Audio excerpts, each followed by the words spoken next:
They gave the order to sink the boat with her still on it, not because she was a threat, because she knew too much. Someone in a climate-controlled office wearing a government badge signed a name on a paper that ended Claire Mercer's life, or so they thought.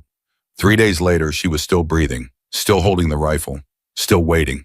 If you're watching this right now, drop your city in the comments. I want to see how far this story travels. And if you haven't subscribed yet, hit that button. Because what Claire did in that water will change everything you think you know about survival. The call came in at 03:47 hours, and Lieutenant Commander Derek Callahan had learned over 11 years of naval service that nothing good ever came from a call at 03:47 hours. He was already awake. He usually was.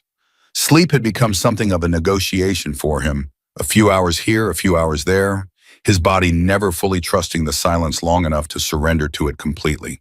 He was sitting in the narrow galley of the forward operating base in Reykjavik, Iceland, both hands wrapped around a mug of coffee that had gone cold 20 minutes ago, staring at nothing in particular, when his satellite phone buzzed against the metal table with a sound like a trapped insect. He picked it up on the second buzz. "Callahan," he said. The voice on the other end belonged to Commander Patricia Hess, his direct superior at NATO Joint Command. She was a woman who chose her words with the precision of a surgeon, and she never called it 03:47 unless something had gone wrong in a way that couldn't wait for morning. "We have a surface contact," and she said, "North Atlantic, approximately 41 nautical miles northwest of your current position. Coast Guard relay picked up a personal locator beacon signal 90 minutes ago. They dispatched a cutter, but the weather is making approach impossible. We need your team airborne." Derek set down the cold mug. "What's the situation?" "Debris field. Looks like a vessel went down, but we don't have specifics. The PLB signal is active, which means someone is alive out there." "In the North Atlantic," Derek said flatly. "In February." "Yes." He was already standing, already reaching for his jacket. "How long has the signal been active?" There was a pause on the line, a pause that, coming from Patricia Hess, meant something. "The beacon's internal log," she said carefully, "indicates continuous activation for 71 hours. Derek stopped moving. 71 hours. Almost exactly 3 days. In the North Atlantic in February, the water temperature hovered between 34 and 37 degrees Fahrenheit. The average human body, even in a survival suit, could maintain core temperature for perhaps 6 hours. 8 if the person was exceptionally healthy and exceptionally lucky. 12 hours was considered extraordinary. 71 hours wasn't extraordinary. 71 hours was a number that simply did not belong in the same sentence as human survival. "Say that again," he said.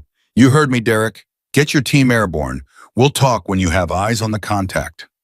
She disconnected. Derek stood in the galley for exactly 3 seconds, allowing himself that much time to process what he'd just been told. Then he moved. Grant Holloway was already dressed when Derek reached the bunk room. This was not unusual. Grant Holloway was one of those people who seemed to exist in a permanent state of readiness, as though his nervous system simply refused to fully disengage from alert status. He was 29 years old, 6'2", and built with the kind of lean, functional muscle that didn't come from vanity, but from necessity. He had been the team's primary rescue swimmer for 3 years, and in those 3 years, Derek had watched him pull 4 people out of hostile water situations that should have killed everyone involved, including Grant himself. He was lacing his boots when Derek walked in, and he looked up with the expression of a man who had also been awake, also waiting without quite knowing what he was waiting for. "We're up," Derek said. Grant tied off the lace and stood. "What do we have?" "Survivor, maybe. Debris field 41 miles northwest. PLB signal."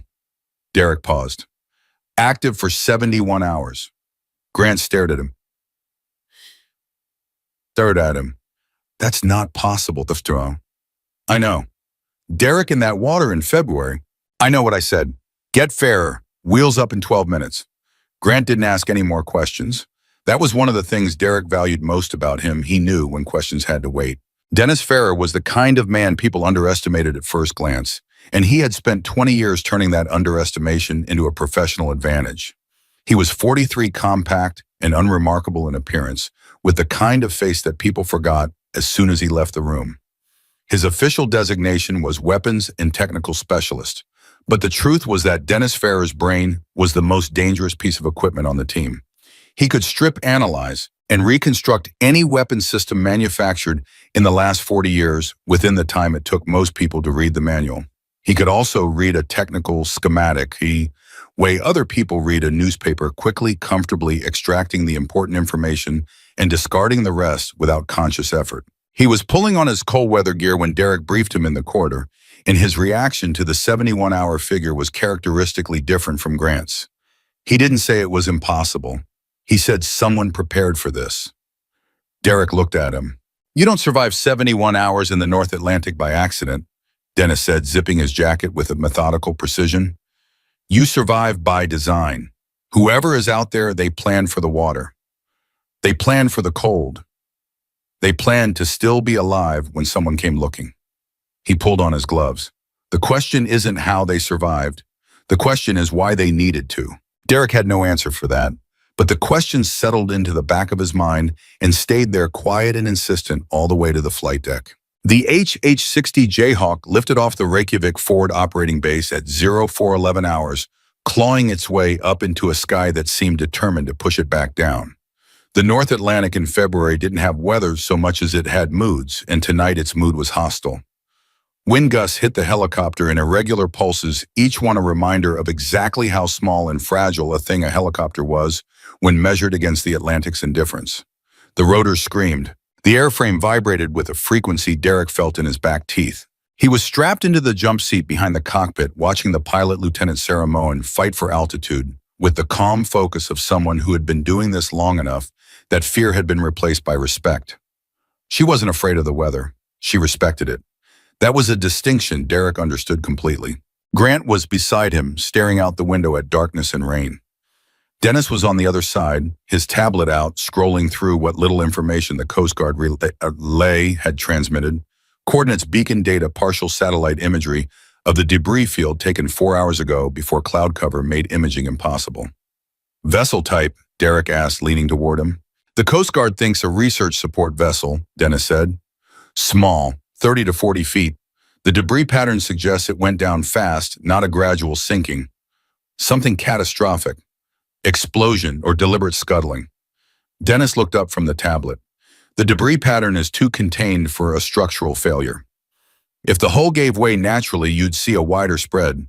This looks like the vessel went straight down." The helicopter lurched sideways in a gust.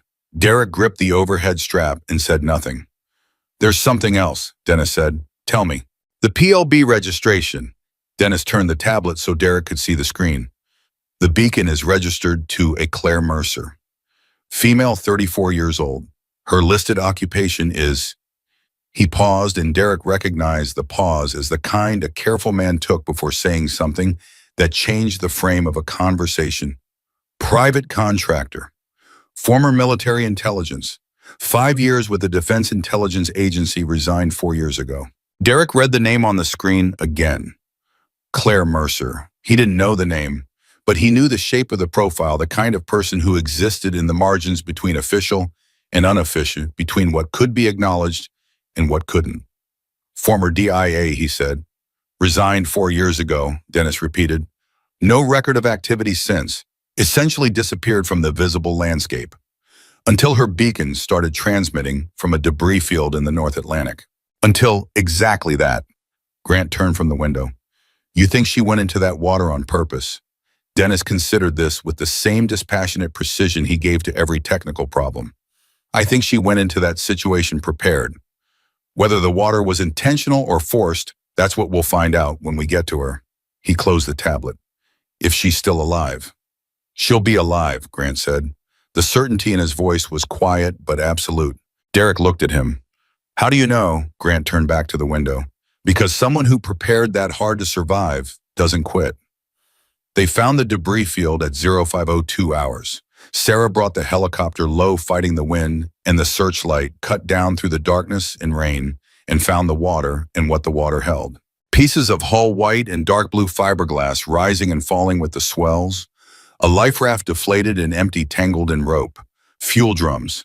A canvas equipment bag, still sealed, spinning slowly in the current. The kind of scattered, unhurried wreckage that the ocean accumulates once it has taken what it wants and released what it doesn't need. Derek scanned the field from the door, his eyes moving in trained, methodical arcs.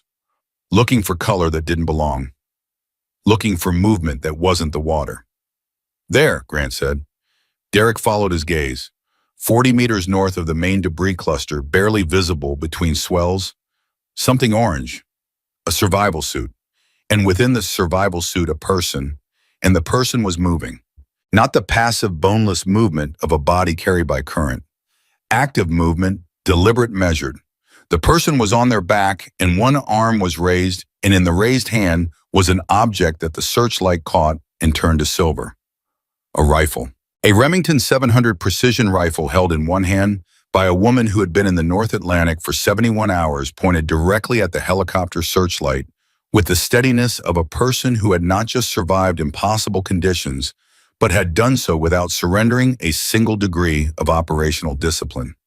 The radio crackled, Sarah's voice tight with surprise. Is she pointing is that a weapon? Yes, Derek said. She's pointing a rifle at my helicopter. I can see that. Should I? Hold position, Derek said. He keyed a different channel. This is Lieutenant Commander Derek Callahan, United States Navy NATO Rescue Operation. Identify yourself. A pause. The wind, the ocean, the searchlight catching that raised rifle steady, unwavering. Then a voice. Female. Rough with cold and dehydration, but controlled in a way that was almost unnatural. A voice that had made a decision about itself and was carrying it through regardless of circumstance. Claire Mercer, I need you to confirm the chain of command that authorized this retrieval. Grant turned and looked at Derek. His expression said everything. Derek keyed the radio again. Ma'am, we received your PLB signal. We're here to pull you out of the water. I heard you the first time, she said. I asked you to confirm the chain of command. I need to know who sent you before I allow approach. Dennis behind Derek said quietly, she's authenticating us. She's been waiting out here for 3 days, and her first action when rescue arrives is to verify that rescue isn't termination, dressed up as rescue. He said it without drama as a purely technical observation. She's good. Derek pressed the transmit button. Commander Patricia Hess, NATO Joint Command, Reykjavik. She called me direct at 0347. Another pause. Patricia Hess has a scar on her left hand from a training accident in Coronado in 2009. Claire said, did she mention it? Derek stared at the radio. What? It's a verification question. I need to know you actually spoke to her.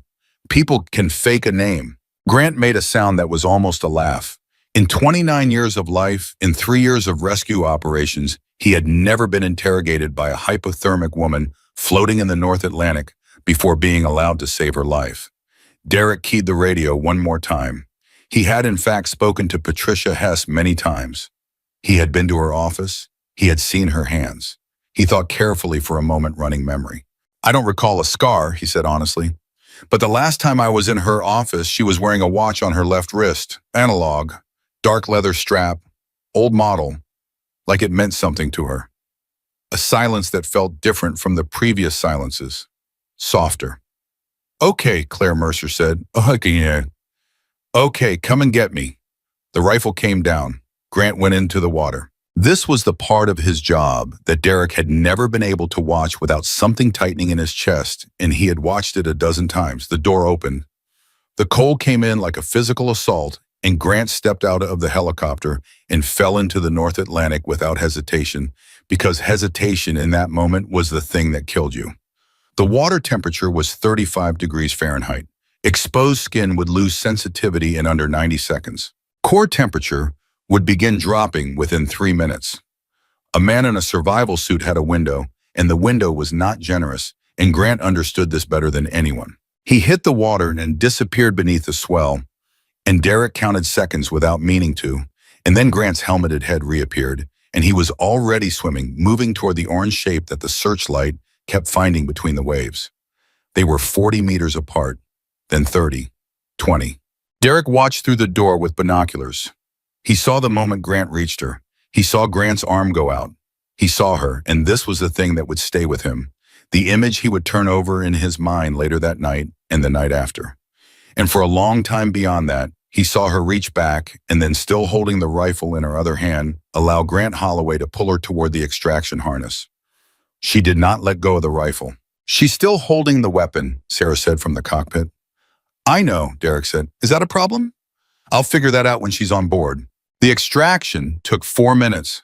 Grant clipped her in first, then himself, and Sarah worked the hoist with the precision of a woman who understood that the difference between correct and incorrect tension on a rescue hoist in 40-mile-per-hour crosswind was the difference between two people alive and two people gone. The harness came up. Grant came up. Claire Mercer came up. She cleared the door and collapsed onto the deck of the helicopter, and Derek crouched beside her immediately, his hands going to her neck to find the pulse, and he found it strong, steady. Not the desperate flutter of a body failing, but the measured beat of a body that had decided some time ago that it was going to keep going. Her core temperature was 91 degrees Fahrenheit, which meant she was in the third stage of hypothermia, which by every clinical standard meant she should have been unconscious or dead. Instead, she was looking at him. Her eyes were gray, clear and gray, and completely present despite everything her body was enduring. Not the vacant, glassy stare of someone in shock. Not the confused, unfocused gaze of someone whose brain was oxygen-deprived or cold-confused. Sharp, assessing, moving from his face to the interior of the helicopter to Grant to Dennis in a single, smooth sweep that took in information and categorized it with the efficiency of someone who had been running threat assessment protocols for so long it had become involuntary. She was still holding the rifle. "Claire," he said, "I need you to let us work on you. Can you hear me?" "I can hear you fine," she said. Her voice was better now that it wasn't filtered through radio static, rough-edged with cold but controlled. "My core is low. I know that. I know what I need." "Then let me—" "There are heat packs in my suit," she said. "Left chest pocket and both calf pockets. Put them against my neck and groin and under my arms. Not all at once. You want to warm the core first, not the extremities, or you'll drop my blood pressure and I'll go into cardiac arrhythmia." Derek stared at her. "I'm aware of my condition," she said patiently. "I've been managing it for 3 days. I'm not asking you to trust me. I'm asking you to let me help you. Help me. Those are different things." Grant, dripping beside him, let out a slow breath. He looked at Derek. Derek looked at him. "Do what she says," Derek said. "She was right about the heat packs. She was right about the placement. She was right about the sequence." Within 20 minutes, as the helicopter fought its way back toward Reykjavik, her temperature had climbed to 94 degrees, and her color had shifted from the gray-blue of severe hypothermia to something approaching human. She was wrapped in a thermal blanket, and she was sitting upright, and she still had not put down the rifle. Dennis was watching the rifle the way Derek had watched him watch a suspicious circuit board once in a basement in Djibouti, with the focused, non-judgmental attention of a man cataloging every feature without reaching a conclusion. "That's a Remington 700, Dennis said finally. It wasn't a question. "Custom build on a 700 action," she said. 26-inch barrel threaded. Krieger. Trigger is a Timney 2-pound pull. The chassis is titanium custom fabricated. Marine-grade finish. "Everything's marine-grade. It's been in the water for 3 days."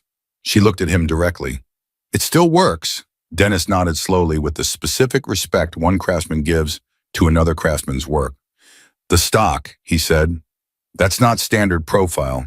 There's additional volume in the buttstock." She looked at him with an expression that was not quite a smile but was adjacent to one. The expression of a person who has just been recognized after a very long time by someone who speaks the same language.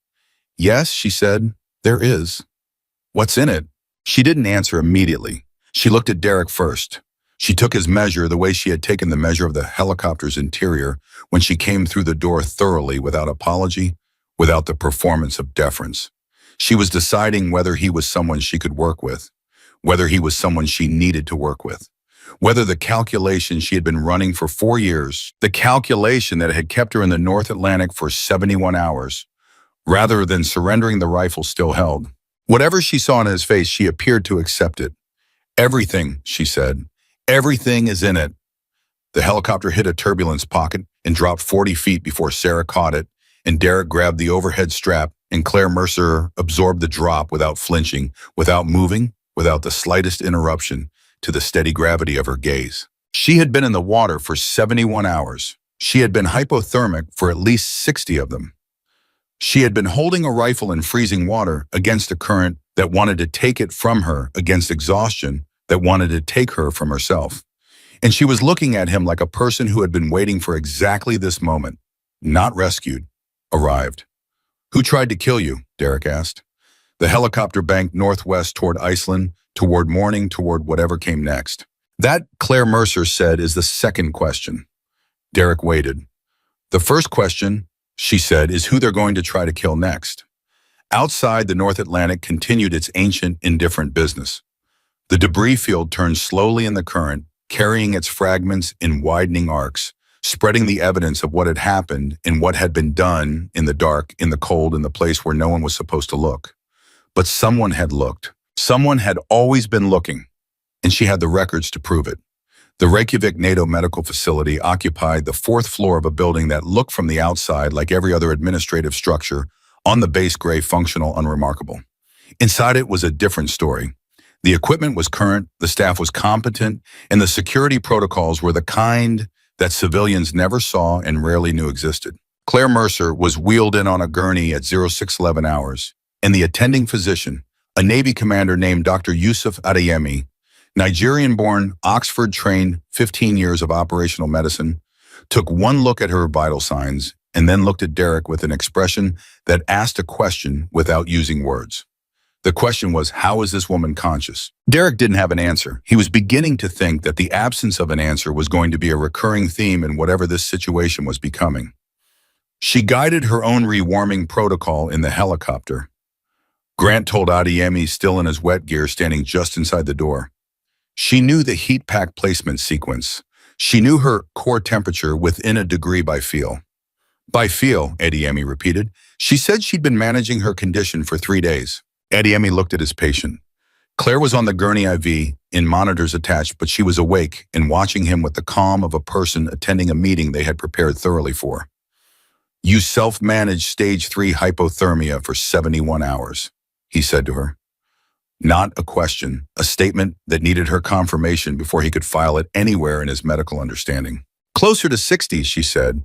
"The first 11 hours, the temperature wasn't dangerous. It didn't become critical until the second night." She paused. "I had pharmaceutical support. My kit included a sealed pouch, vasopressin, glucose compound, adrenaline derivatives. I timed the doses against my pulse, and cognitive tests I ran every 2 hours. You ran cognitive tests on yourself while hypothermic. Serial subtraction from 1,000 by 7s. Word association sequences. If my response time degraded past a threshold I'd preset, I knew to dose. If my core went below 89 degrees without pharmaceutical response, the plan was to activate the beacon immediately regardless of the time." "And the threshold?" Adeyemi asked. "I reached it twice," she said. "The second time was about 14 hours before you found me." She met his eyes. "I want you to know I'm aware of how close it was." Something in his clinical face shifted slightly. A physician's version of involuntary respect. "The rifle," he said, nodding toward the weapon, which was now resting on the gurney beside her, right, because she had placed it there rather than surrendering it. "You maintain grip on the weapon for the duration." "Yes." "That's a significant mechanical load on a compromised musculoskeletal system." "Yes," she said again. "Why was it worth that?" She looked past him at Derek, who was standing in the doorway. "Because I need what's inside it," she said. "And so does he." Derek was alone with her at 700 hours. Adeyemi had done what he could for the time being, left the IV running, left the monitors in place, and accepted her refusal of sedation with the practiced resignation of a physician who had learned over 15 years that some patients were not going to be sedated, regardless of the medical argument for it. Grant was in the corridor dry now, drinking terrible coffee from the facility's machine, with the stunned expression of a man still processing a morning that had broken every operational precedent he'd accumulated.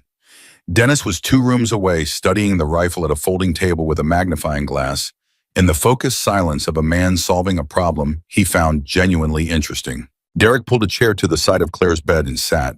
He was tired, but he was also operating on the particular alertness that came from being in the presence of something significant before you fully understood what it was. The feeling of a situation still in the process of revealing itself. She looked better.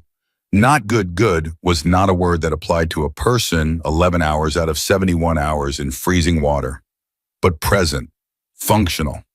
The color had returned to her face and the clarity to her eyes, and she was sitting upright against the pillow, rather than lying down as though lying down was a concession she wasn't prepared to make yet.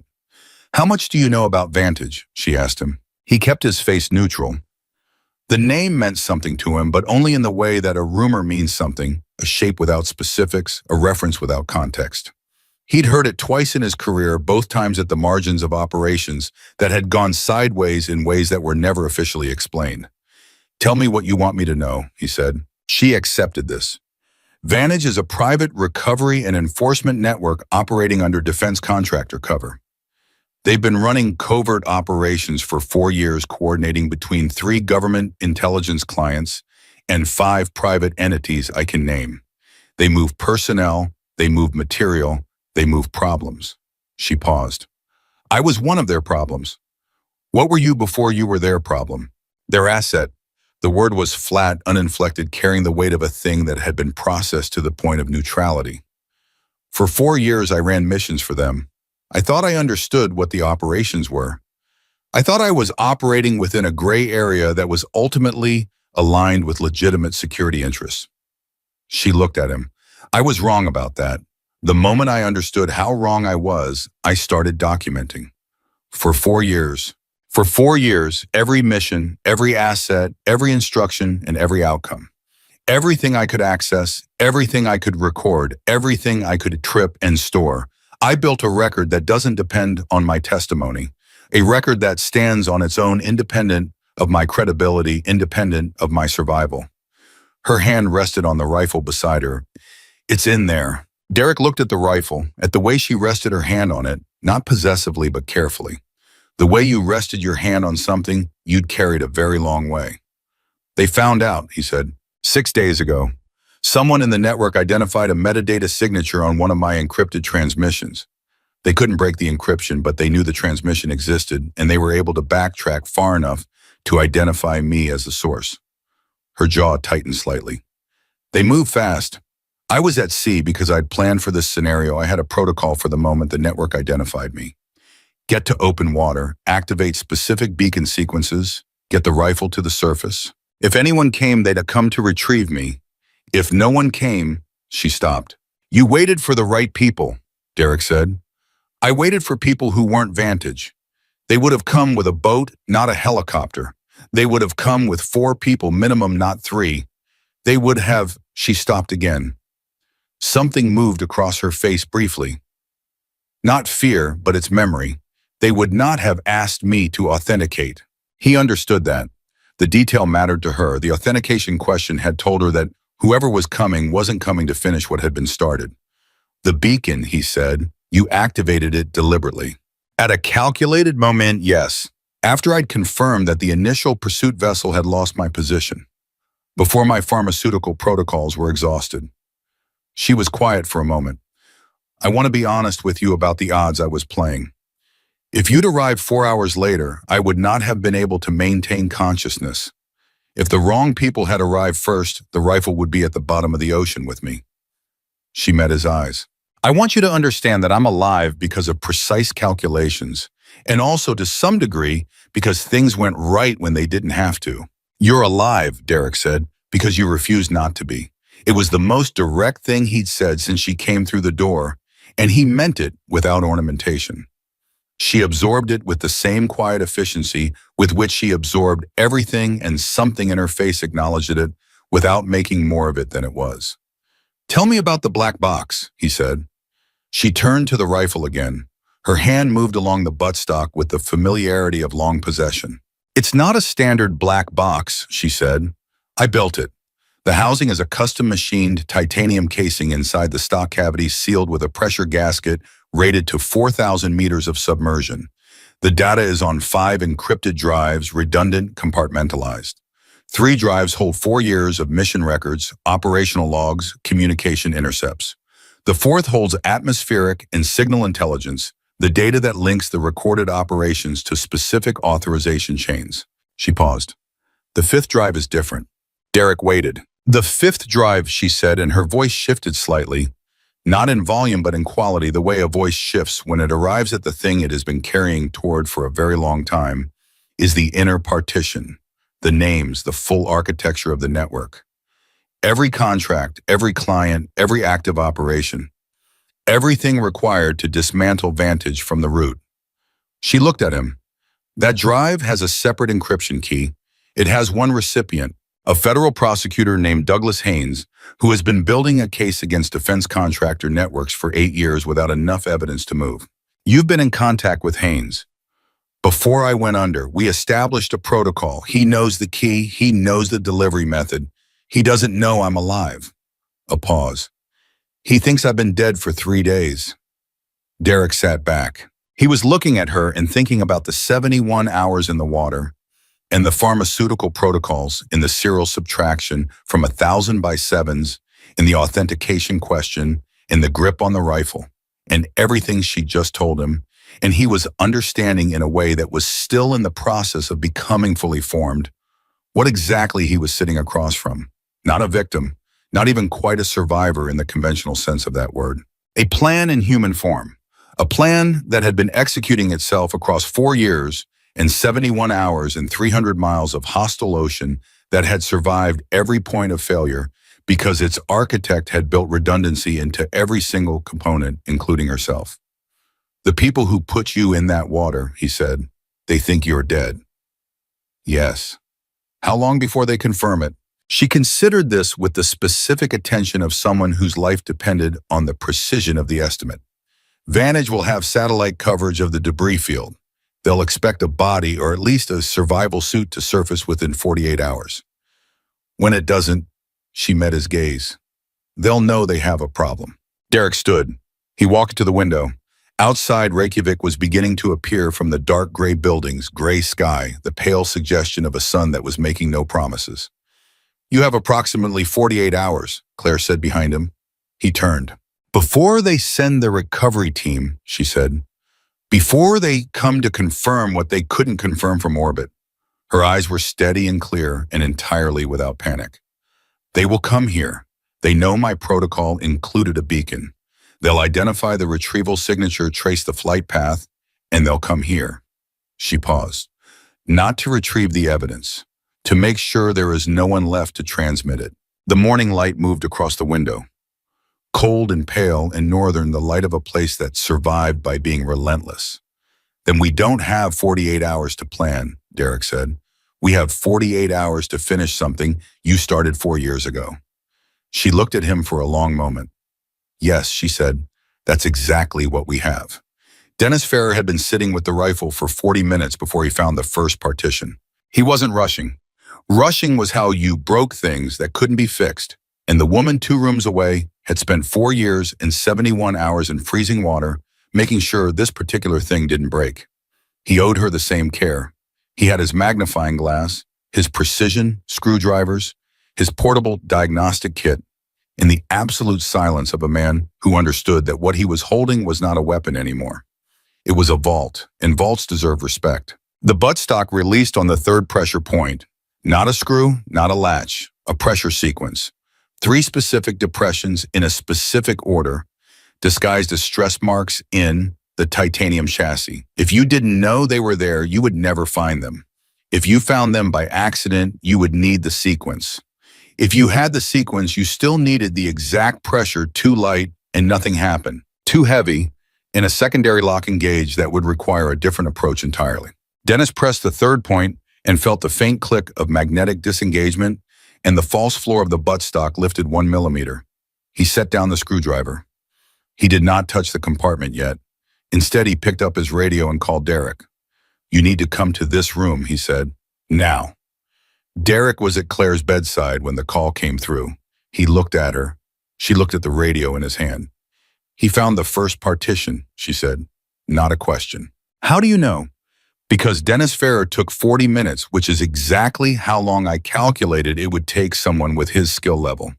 If he'd called in 20 minutes, he'd found a false lead I built in. 40 minutes means he found the real entry. She started to sit up straighter, then stopped, something in her face acknowledging the limits her body was still enforcing.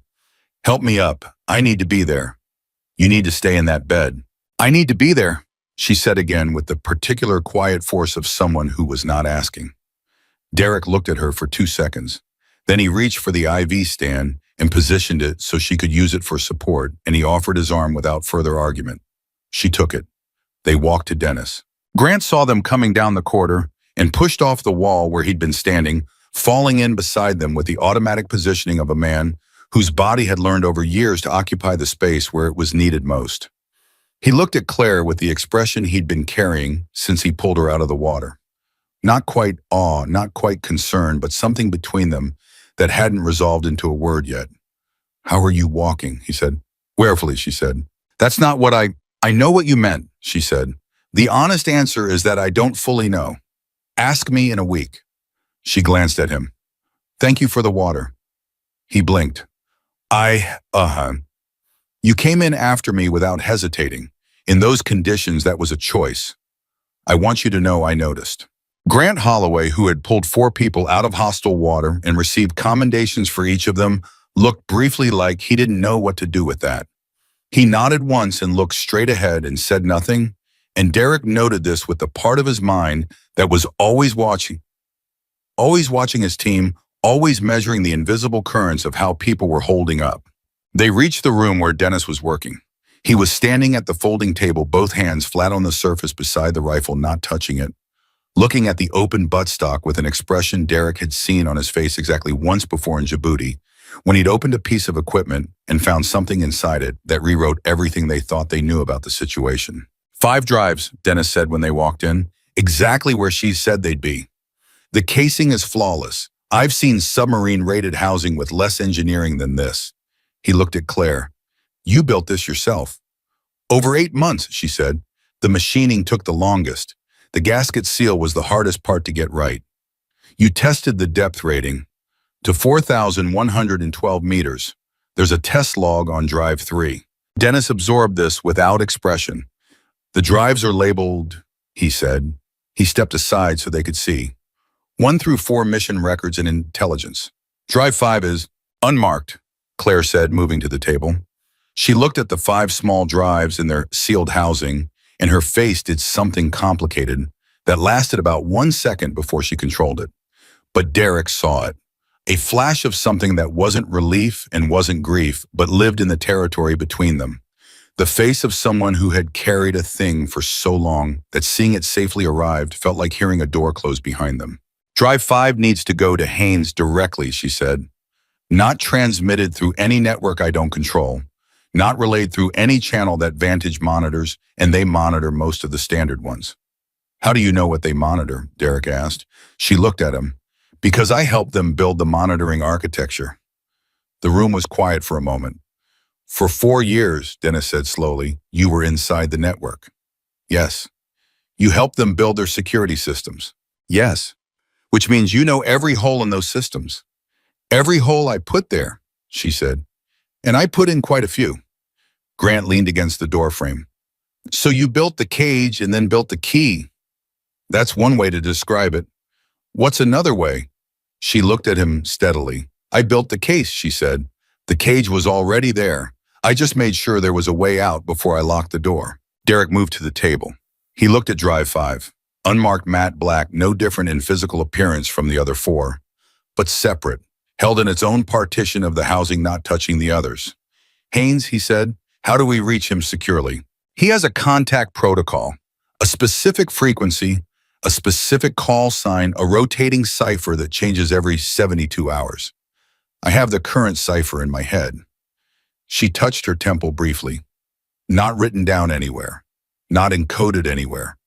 I memorized it, and I haven't used external storage for it because external storage can be taken.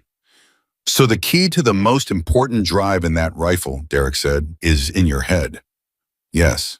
Which means as long as you're alive, the drive has value. And as long as the drive has value, Vantage has a reason to kill me, she said matter-of-factly. Yes, that's the geometry of the situation. She said it the way you state a fact about weather. This was the part Derek was beginning to understand that made Claire Mercer genuinely different from other people he had worked with in crisis situations. Not that she was fearless. He didn't believe in fearless, not in any real operational sense. But she had looked at the shape of her own danger so many times, turned it over so completely, that it had lost the capacity to paralyze her. She knew exactly what it meant that she was alive and what it would cost to stay that way. She had priced it in advance. She was prepared to pay. Then we need to move fast, Derek said. He looked at Dennis. How long to assess the first 4 drives? Not full analysis, just enough to understand what we're dealing with. 6 hours minimum for a surface read, Dennis said. The encryption is military grade, but I can get into the file structure, at least identify the volume and type of data. Do it. Derek looked at Claire. And you need to sleep. She started to object. Not because I'm dismissing you, he said before she could speak. Because in 4 hours when Vantage starts confirming your disappearance and moving assets, I need you functional. I need your brain at full capacity. And right now, your brain is running on pharmaceutical patches and willpower, and neither of those is infinite. He held her gaze. You told me you ran cognitive tests on yourself every 2 hours for 3 days. Run one now. She paused, then very quietly she said, 973, 966, 959, 952. She stopped. My response time is 3 seconds slower than baseline. She held his gaze a beat. Point taken. Grant stepped forward and offered his arm without being asked. She looked at it for a moment, then took it, and he walked her back to the room, and Derek stood at the table with Dennis and the rifle and the 5 drives and the weight of 48 hours. She's extraordinary, Dennis said when they were gone. Yes, Derek said. I've been doing this for 20 years, Derek. I've never seen a field-constructed black box with that kind of engineering. He looked at Drive 5. She didn't build this as a backup. She built this as the primary plan. The mission was always the documentation. Everything else was cover. Derek looked at Drive 5, small matte black unmarked. Start with drives 1 through 4, he said. I need to make a call. He walked to the corridor, pulled out a satellite phone, and called Patricia Hess. She picked up on the first ring, which told him she hadn't slept either. We have her, Derek said. Condition, recovering, functional. She's got the evidence. A silence on the line, not hesitation processing. Patricia Hess processed fast. What kind of evidence? 4 years of operational records, signal intelligence, communication intercepts, and what she's calling the inner partition, a full architecture of the network. Names, contracts, active operations. Another silence. Longer. Derek, Patricia said, and her voice had the specific, careful flatness of someone managing something significant. I need you to understand the implication of what you're telling me. Tell me, if what she has is what she says, she has the network she's documenting, doesn't just include private contractors. The authorization chains she mentioned, those run through official channels. Government channels. She paused. There are people on that list, if the list exists, who are currently drawing government salaries and making policy decisions. Derek was quiet for a moment. How many people know she's alive? Patricia asked. You, me, my team. The medical staff here. Keep it that way. Her voice was measured and precise. The moment this gets beyond your team, you cannot control who else is on that list. You understand me? You cannot control who might have reason to ensure she doesn't transmit. Derek looked down the corridor toward the room where Claire was resting. We have a 48-hour window before Vantage moves to confirm her status. Then you have 40 hours, Patricia said. 40 hours to authenticate the evidence and get it to Haynes. After that, assume you have lost the operational security window. She has the cipher for the contact protocol. She's the only one who has it. Patricia was quiet for exactly 4 seconds. 4 seconds was a long time for Patricia Hess. Protect her, she said. Above everything else, protect her. The evidence without the cipher is incomplete. And incomplete evidence isn't enough, Derek said. Isn't enough, she confirmed. She disconnected. Derek stood in the corridor for a moment, the satellite phone in his hand, the building quiet around him, the Arctic morning pressing against the windows with its pale, relentless light. Then his radio crackled, and it was Dennis, and Dennis's voice had lost its usual technical composure. Derek, Dennis said, I've started the surface read on drive 1. And a pause that lasted just a half second too long. You need to come back to this room, Dennis said. You need to see this. Derek was already moving. When he reached the room, Dennis was standing at the table with his laptop open, connected to Drive 1's file structure through an isolated reader that wasn't connected to any network. His face was the face of a man who had encountered something he needed time to fully absorb. Operation names, Dennis said, turning the screen. Drive 1 first directory. These are operation names she documented over 4 years. Derek read the screen. He recognized 3 of the names. Not from official reports. From those sideways conversations, those unresolved operations, those moments in the past 4 years where outcomes didn't match the intelligence that had preceded them, and no satisfactory explanation ever materialized. The names that appeared in corridor conversations and then disappeared. The names that when you asked about them directly produced a specific kind of official silence that was louder than any answer. Those operations, Derek said carefully. Yes, Dennis said. Those aren't all contractor operations. Some of those are. I know what they are, Dennis said quietly. They looked at each other across the table. Patricia Hess said the authorization chains run through government channels, Derek said. She's right, Dennis said. Based on what I'm seeing in the file structure alone, and I haven't opened a single file yet, just read the directory metadata, the volume and pattern of these operations suggests coordination at a level that wasn't private. Private contractors don't generate this operational density without institutional backing. He paused. Claire Mercer wasn't just documenting a contractor network. She was documenting a hybrid structure, private assets operating under institutional cover with institutional protection. Derek thought about the woman 2 rooms away, sleeping with her hand, probably still reaching for a rifle that was now on this table.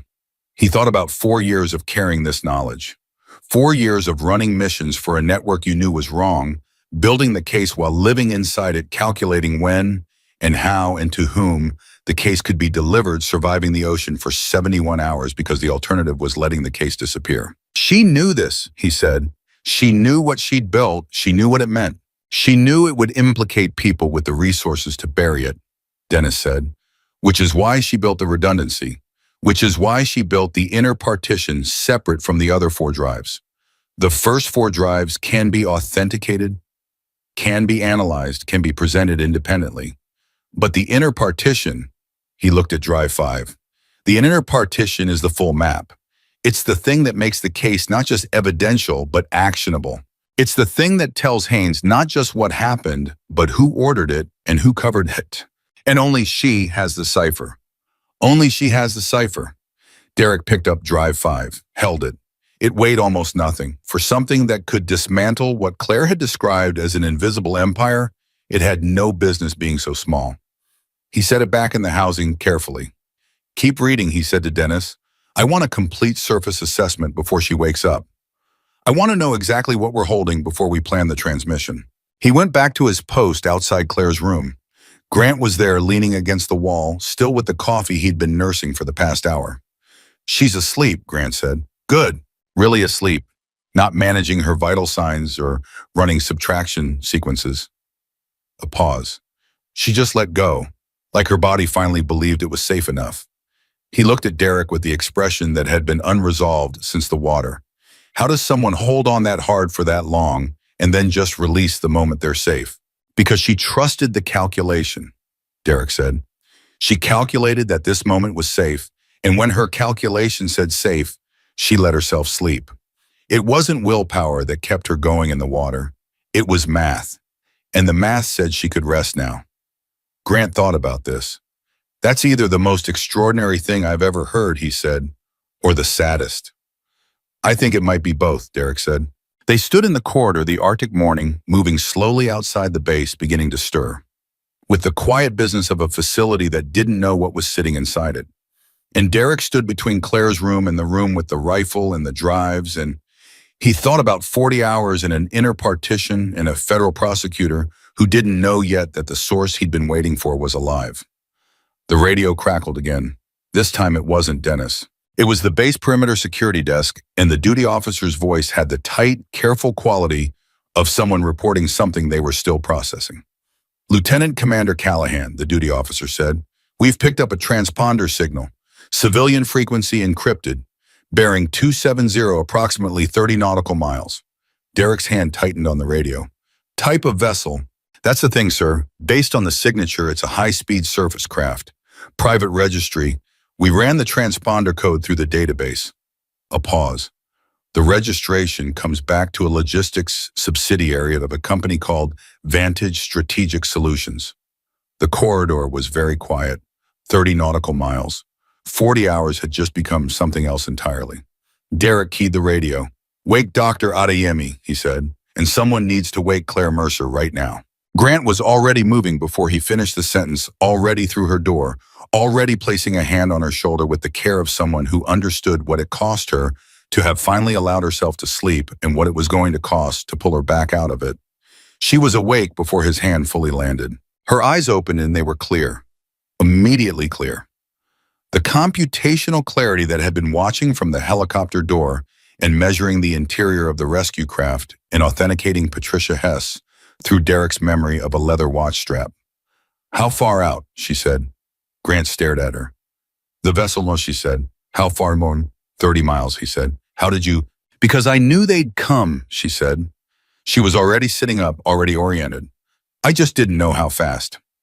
She looked at Grant with an expression that contained something Derek, watching from the doorway, would later describe simply as readiness. "Is Derek in the corridor?" "Right here," Derek said. She looked at him. "Tell me we have a transmission plan," she said. "We have the beginning of one," he said. "Then we need the rest of it," she said. "Right now." She swung her legs off the bed. The IV pulled at her arm. She looked at it, briefly looked at the door, made a decision, and reached for the tape at the insertion point with the same matter-of-fact precision she had brought to every action Derek had witnessed in the past 3 hours. "Leave the IV," he said. She looked at him.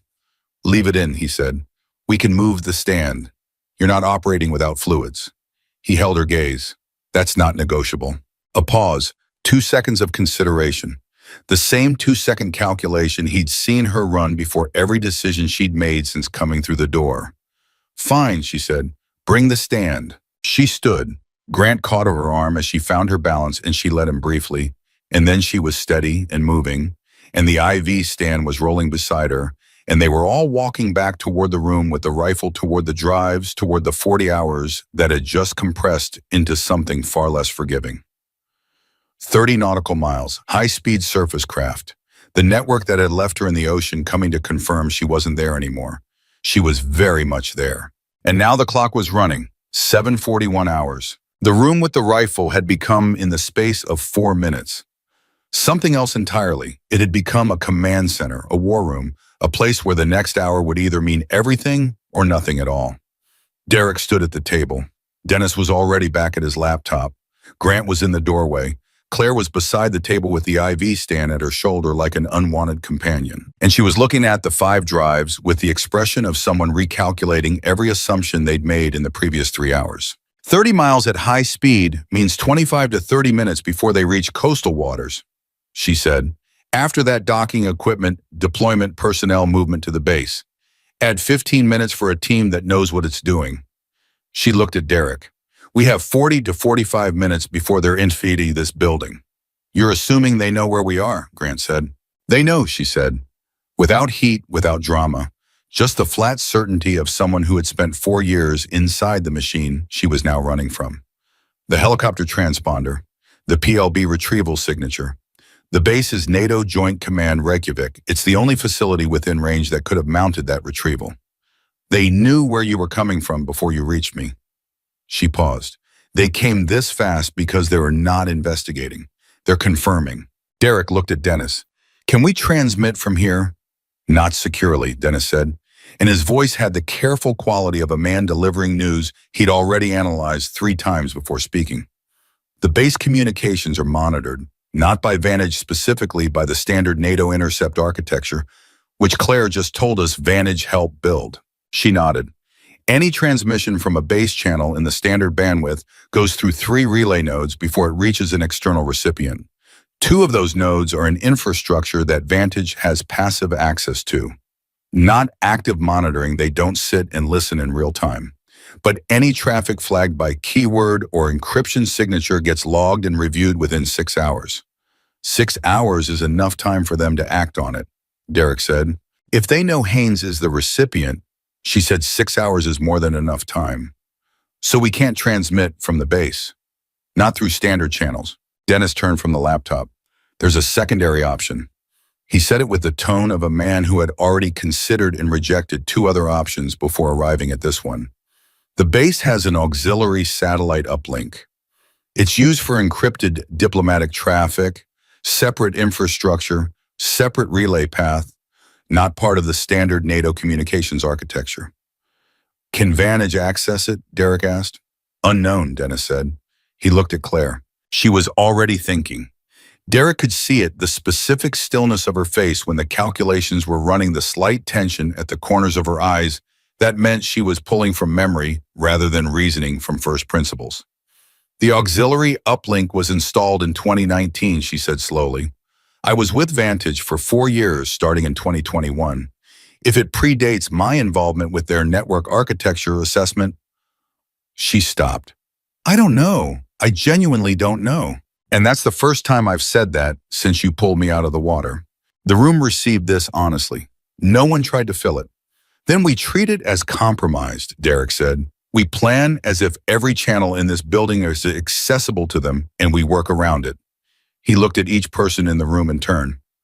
Options. Physical transmission, Dennis said immediately. Drive 5 leaves this building on a person gets to Haynes directly. No electronic signal, no intercept risk.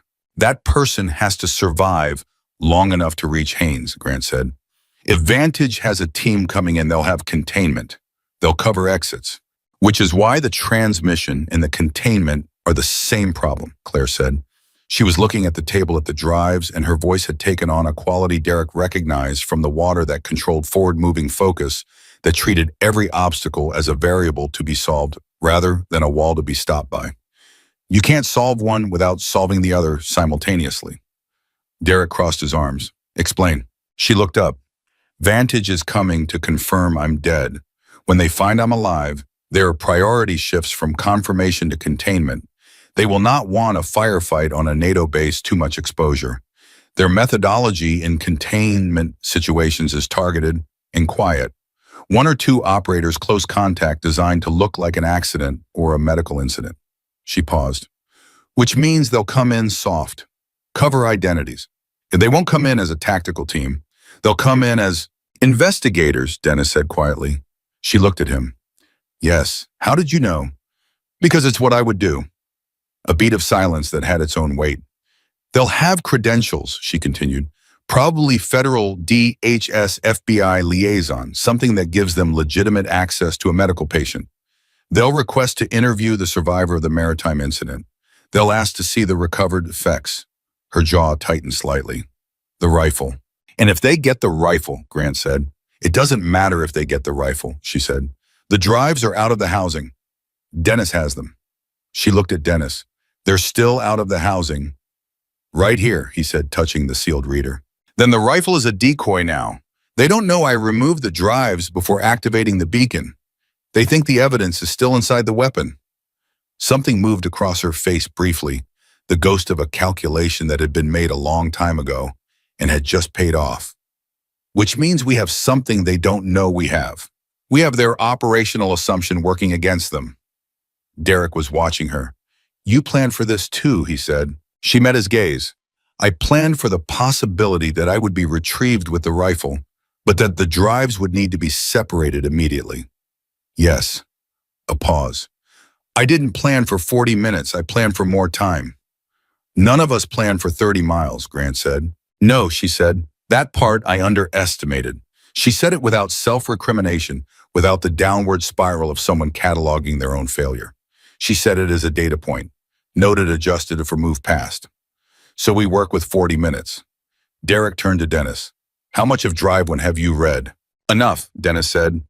Enough to confirm that what she told us is accurate, and enough to know that Drives 1 through 4 constitute a prosecutable evidentiary record without Drive 5. They're the foundation. Drive 5 is the structure that sits on top of it. He paused.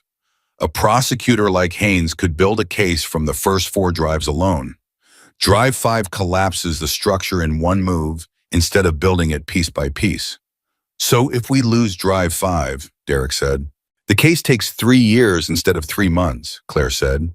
And 3 years is enough time for the network to restructure, relocate assets, and eliminate any corroborating sources that might still exist. Her voice was steady. I have to transmit drive 5. That's not negotiable. Then here's what we do, Derek said. He didn't raise his voice. He didn't pace. He stood at the table and he spoke with the specific flat authority of a man who had spent 11 years making decisions under conditions that didn't allow for uncertainty in the delivery, even when the uncertainty was real. Dennis, you take drives 1 through 4 to the auxiliary uplink right now. Even if the channel is compromised, even if Vantage intercepts the transmission, drives 1 through 4 can be in the hands of a dozen recipients simultaneously. You flood the channel, send it to Haynes, send it to 3 other federal prosecutors Claire can name, send it to the NATO Inspector General. Make it impossible to contain by making it ubiquitous. Dennis was already moving, packing the reader. Grant, Derek said, you're with me. We intercept whatever comes through that front gate. Grant pushed off the door frame. And if they're already inside, then we find out before they find her. And me, Claire said. Derek looked at her. She was standing with the IV stand and the thermal blanket still around her shoulders and her feet in hospital socks on a cold floor, and she was looking at him with those gray eyes that had been calculating since the moment they opened, and he understood with complete clarity that this was the question she had been asking since she was 18 nautical miles from shore in 35-degree water. What do I do now? What is my role in the final act of the thing I built? You give me the cipher, he said, right now, out loud to me while Dennis is still in this room. If something happens to you before we can transmit drive 5, the cipher doesn't die with you. She was quiet for 2 seconds. If I give you the cipher, she said, and something happens to you, then Dennis has it, Derek said. And if something happens to Dennis, Grant has it. We distribute the key, we make it impossible to eliminate. She looked at him for a long moment, and Derek understood what this moment cost her. For 4 years, that cipher had lived only in her head. It was the last thing she controlled, absolutely the one piece of the architecture that no one could take from her by force, because it existed only in the organic, irreducible privacy of her own memory. Giving it away meant trusting 3 people she had known for less than 4 hours with the single most important piece of information she possessed. It meant that the thing she had protected at 35 degrees Fahrenheit for 71 hours was now in the hands of a Navy SEAL she had authenticated through a leather watch strap and a man she had initially pointed a rifle at. She made the calculation. She said the cipher. It was 47 characters alphanumeric, and she spoke it once clearly at normal pace, and both Dennis and Grant repeated it back to her immediately, and Derek noted the length and the structure, and she watched their faces as they absorbed it. And when all 3 had confirmed it, something in her posture changed by a degree so small, it was almost invisible. The last wait. Set down. Contact protocol for Haynes, she said. Frequency 473.8, megahertz call sign anchor blue. Lead with the cipher, follow with the authentication phrase. The phrase is 3 days north. He'll know. He's been waiting for it. Dennis wrote nothing down. He never wrote things down. He nodded once, touched the sealed reader containing the 4 drives, and walked out of the room with the purposeful quiet of a man who understood exactly what he was carrying. 0748 hours. 22 minutes since the transponder signal. Grant was at Derek's shoulder, and Derek was looking at Claire, and Claire was looking at the door that Dennis had just gone through, and the corridor was quiet except for the distant hum of the base coming to its morning life, people who knew nothing, going about their routines, unaware that somewhere in this building, a woman was alive who wasn't supposed to be holding a case that could pull a thread through the invisible fabric of 4 years of covert crimes. One more thing, Claire said. Derek looked at her. Vantage's team leader, she said. If they're sending a containment unit, there is one person they would trust with this operation above all others. His name is Marcus Teal, former Special Activities Division. He's been Vantage's primary containment operator for 3 years. She paused. I know his methodology. I've read every operation he's run. He enters with one partner, establishes a perimeter impression before going to the target location. And he always identifies the secondary exit before he approaches the primary. She looked at Derek directly. He will not come through the stage front door. He will find another way in first. And when he does, he'll already know where the exits are. You're telling me to look where he's not looking, Derek said. I'm telling you he'll expect you to watch the front gate, she said, because that's what the building security does. And while you're watching the front gate, he'll be somewhere else. Grant said quietly, where? She thought for exactly 3 seconds. The medical facility has a utility corridor that connects to the adjacent administrative building. It's not a primary access point. It's not staffed. She paused. I noticed it when you brought me in. You were hypothermic when we brought you in, Grant said. I notice things when I'm hypothermic, she said simply. Derek and Grant exchanged a look that didn't require words. Go, Derek said to Grant. Utility corridor, now. Grant was already gone. Derek stood with Claire in the room that had become, in the space of 40 minutes, the operational center of a situation none of them had been briefed for, and he looked at her and he said the thing he hadn't said yet, because there hadn't been time, and because he wasn't certain it needed saying, but now he was certain. You're not just a witness in this case, he said. You know that. She looked at him.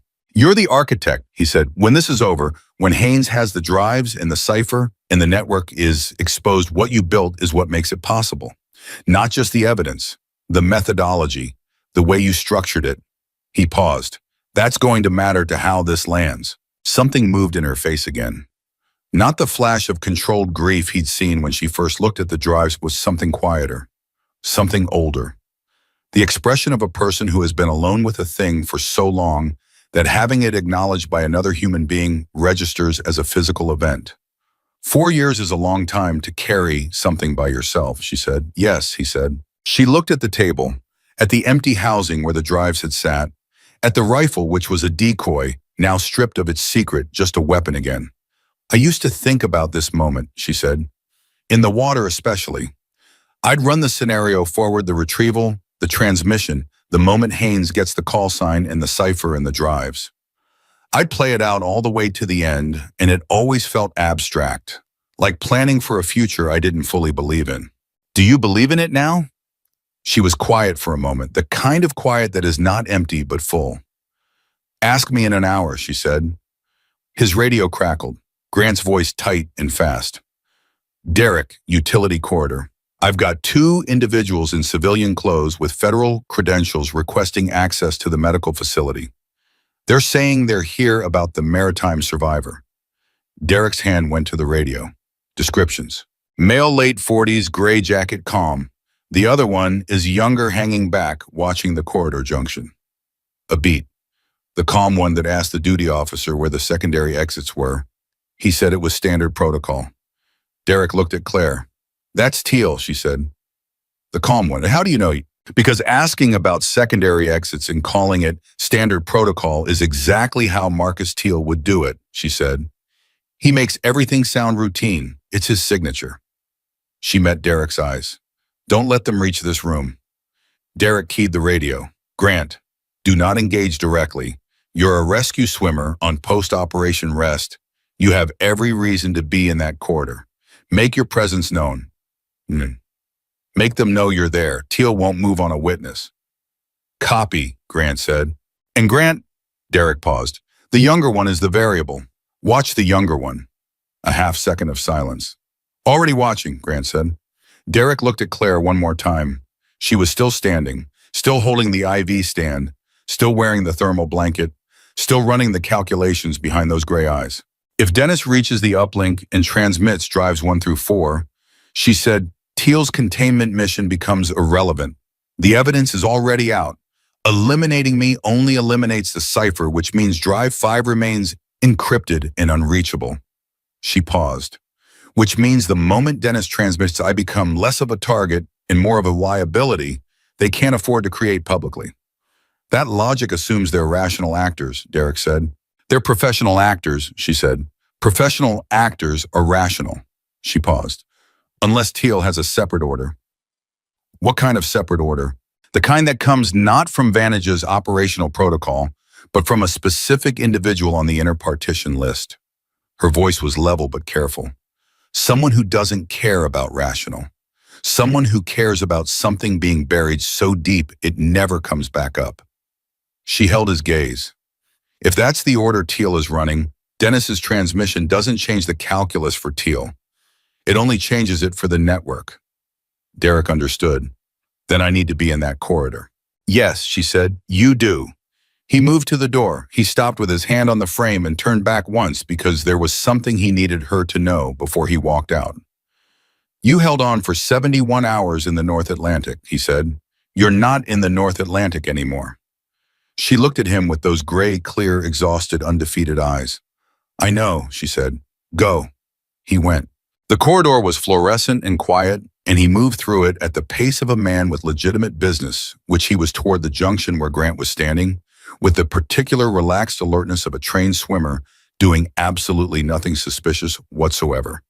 And at the far end of the junction, 40 feet away, Marcus Teal stood in a gray jacket with federal credentials and the calm expression of a man who had done this many times before. And his eyes found Derek's the moment Derek came around the corner. The two men looked at each other across 40 feet of corridor. In that look was everything, the recognition, the assessment, the confirmation on both sides that what was happening here was not a federal wellness check on a maritime survivor. Both men knew it. Neither man had reason to pretend otherwise for very long. Teal's hand moved toward his jacket, and behind Derek from the far end of the corridor, Dennis Farrer's voice came through the radio with the flat, contained satisfaction of a man who had just done something irrevocable. Transmission complete, Dennis said. All 4 recipients confirmed. Drives 1 through 4 are out. Teal heard it. The radio wasn't quiet. He heard every word. His hand stopped moving. For 3 full seconds, nobody in that corridor moved at all. Then Teal did something Derek had not expected. He smiled, not warmly, not with relief, with the specific cold recognition of a man who has just understood that the board has changed and that the move he came to make no longer exists. Lieutenant Commander, Teal said from 40 feet away, in the voice of a man who had been doing this long enough to know when a phase was over. Mr. Teal, Derek said. A pause. Tell me, Teal said, how long has she been alive? Long enough, Derek said. Another pause. Teal glanced at his partner. Something passed between them. Not words, not signals, just the look of 2 people recalibrating simultaneously. The inner partition, Teal said. You don't have it yet. We have what we need, Derek said. That's not the same thing. Teal's voice remained perfectly even. And you know it. Derek stood in the corridor and said nothing and let the silence answer.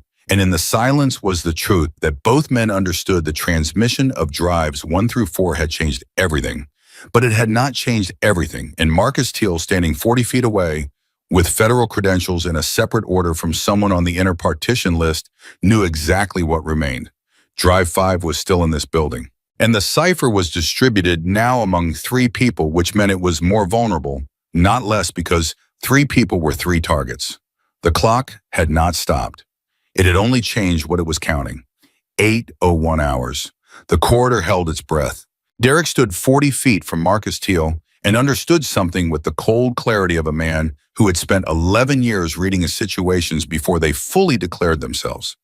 Teal wasn't going to move. Not yet. Not while Grant was visible at the junction, not while the radio transmission that had just confirmed drives 1 through 4 were gone was still echoing in the fluorescent air between them. Teal was a professional, and professionals didn't force a confrontation on an opponent's ground when the calculus was unfavorable. But Teal was also still here, still standing, still smiling with that specific cold recognition, which meant the order he was running wasn't just about the drives. Your partner, Derek said, keeping his voice level.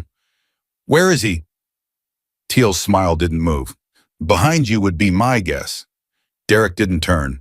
He keyed his radio with his left hand, kept his eyes on Teal. Grant, the younger one. Where is he right now? A half-second pause that was a half-second too long. I don't have eyes on him, Grant said. Derek turned.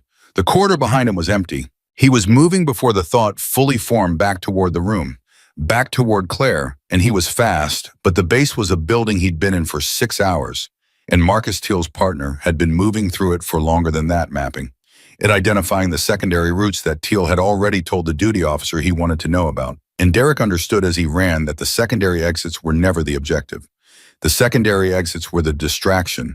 The objective was the room. The rifle, drive 5. He came through the door at full speed and stopped. The room was not empty. Claire was standing at the table exactly where he'd left her. The IV stand was beside her. The thermal blanket was still around her shoulders. Her hand was resting on the table next to the empty drive housing and the rifle. She was looking at a man Derek had never seen before, early 30s, compact civilian clothes, standing 6 feet away from her with a federal badge in one hand and the specific practiced stillness of someone trained to project calm authority while doing something that was not calm and not authorized at all. The man's name, Derek would learn later, was Carter. That was the only name anyone ever had for him. He had been with Vantage for 2 years. He was good at his job.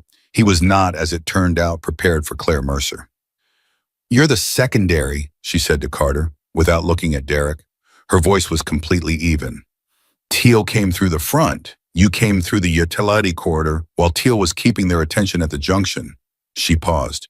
"You're here for Drive 5. Carter looked at her the way a man looks at something that has surprised him and is trying not to show it. "Ms. Mercer," he said, "I need you to come with me.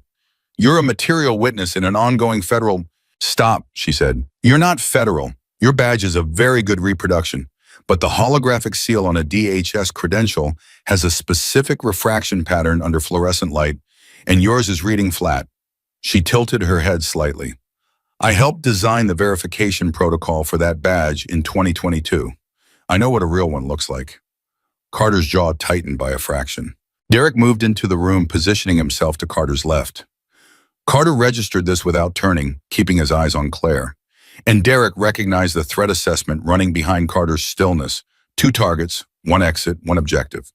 The math wasn't favorable, and Carter knew it, but Carter also hadn't moved for the rifle yet, which meant he was still inside his operational parameters, still working the soft approach. "Drive 5, Carter said to Claire. His voice had lost the federal pretense. "Flat now, direct. That's all I need. You walk out of this situation. Your SEAL friends walk out of this situation. Teal gets the call, and we're gone in 4 minutes." "And the cipher," Claire said. Carter looked at her. "You need Drive 5 in the cipher," she said. "The drive without the cipher is a paperweight. You know that. Teal knows that. Whoever gave Teal his order knows that." She paused. "So what you're actually asking me is to hand you the last piece of a 4-year case and tell you the one thing that makes it actionable in exchange for a promise from a man who works for the network I spent 4 years building the case against." "Miss Mercer, I want to know whose order this is," she said. It came out sharply with an edge Derek hadn't heard in her voice before. Not fear. Something older and more specific. "Vantage's protocol is containment and retrieval. This operation coming here, this fast, this hard, with Teal running it personally, this isn't network protocol. This is a private order." She stepped forward 1 step closer to Carter, and Carter's hand moved instinctively toward his jacket and then stopped because Derek was already there. "Whose name is on the inner partition that justifies sending Marcus Teal to a NATO base?" Carter said nothing. "There's one name," she said, and her voice had dropped to something quieter and more precise, "that would generate this level of response. One person on that list who has enough to lose that they would risk an operation like this rather than wait for the legal exposure." She watched Carter's face. "You just told me who it is." Carter's expression had shifted from controlled to something less controlled, and Derek watched the shift the way he watched the moment a situation decided what it was going to be. "Take her," Carter said, not to Derek. Into his radio, Derek moved. It was not a long fight. It was not a complicated fight. Derek Callahan had 11 years of operational close quarters experience and a body that had been trained to the specific, efficient language of physical control, and Carter was good. But Carter had spent the last 6 months doing credential work and soft approach operations, and the gap between what Carter was and what Derek was made itself apparent in approximately 8 seconds. Carter was on the floor, not unconscious, not seriously injured, secured with Derek's knee between his shoulder blades and Carter's own zip tie from his jacket pocket, because men like Carter always carried zip ties around his wrists. Grant appeared in the doorway, breathing hard. He'd run from the junction. "Teal," Derek said without looking up. "Still in the corridor," Grant said. "He heard the radio call. He knows Carter's down." A pause. "He hasn't moved." "He won't," Claire said. Both men looked at her. "Teal got his answer," she said. She was still at the table, still standing, and her voice was steady, but there was something in it now that hadn't been there before. A tautness, a thinness at the edges, the sound of a person running very close to their limit without acknowledging it. Carter's radio was open. "Teal heard everything I said. He knows I identified the private order.